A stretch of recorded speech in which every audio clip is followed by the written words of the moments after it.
Most creators look at their average view duration and think that's all they need to know about watch activity.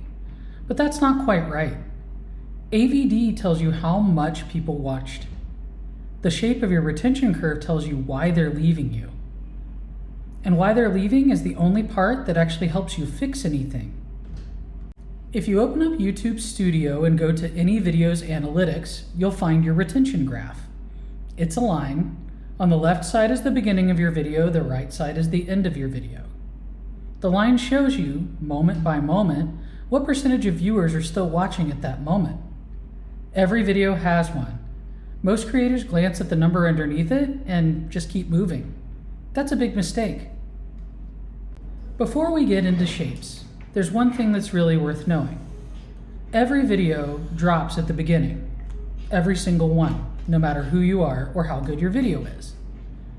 Some viewers click and immediately realize that it's not what they expected. Some people are just browsing and move on within seconds.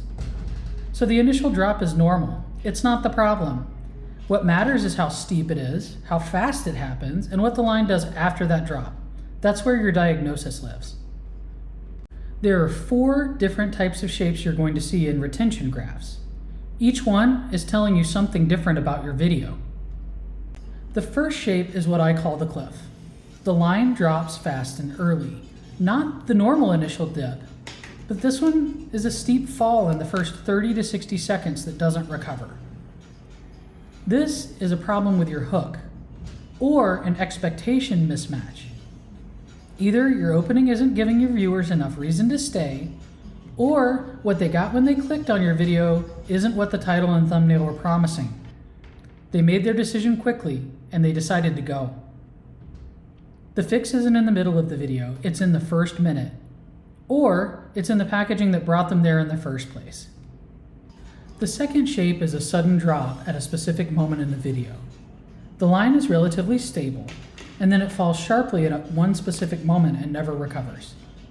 This one's actually useful because it's precise. Whatever is in your video right before the drop is what lost them. Go back and watch that section. Look for what happened there. Did you shift topics, or was the moment slow? Did you have a tangent that went on too long, or maybe a transition didn't land right? The graph is pointing at the exact frame where your viewer made the decision to leave. That's valuable information.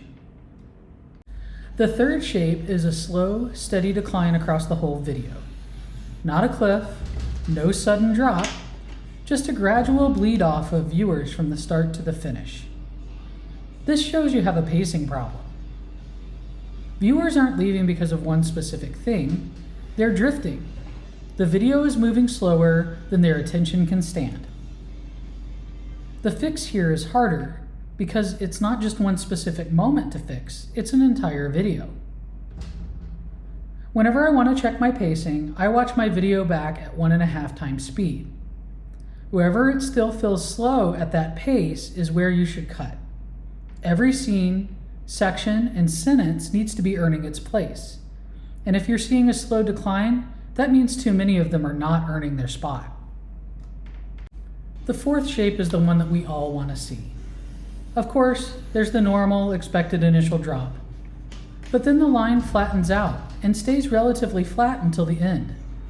This means the viewers that stayed past that first minute watched it all the way to the end. That's a healthy signal. The content is working for people who gave it a real chance.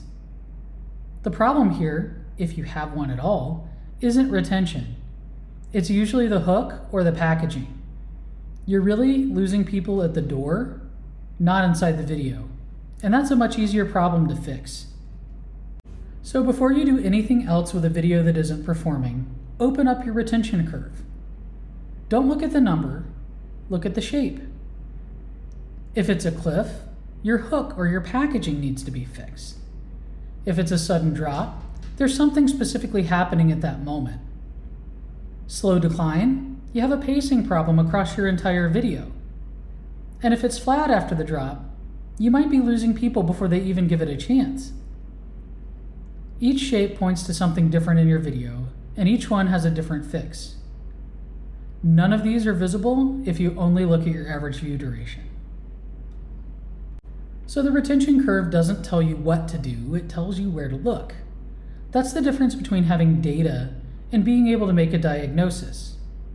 Start here. Open your last 3 videos in YouTube Studio and pull up the retention graph. Look at the shape, not the number. I think you'll start to see patterns. Subscribe if this video helped you understand your retention patterns, and comment down below which retention pattern you're seeing more often in your videos. And once again, as always, thank you so much for watching.